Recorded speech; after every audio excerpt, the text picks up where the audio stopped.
আপনারা তো দেখলেন যে একটা দাবি নিয়ে তারা গণতান্ত্রিক দেশে দাবি নিয়ে একটা আন্দোলন করছিলেন। আমরা স্থানীয়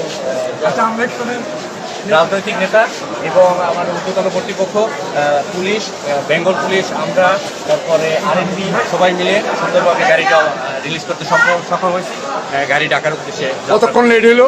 ধন্যবাদ। এটা আমরা আসলে ওইভাবে যাচাই করি না, ব্যস্ত ছিলাম তো, এটা পরে আপনার ডিটেলস জানানো হবে।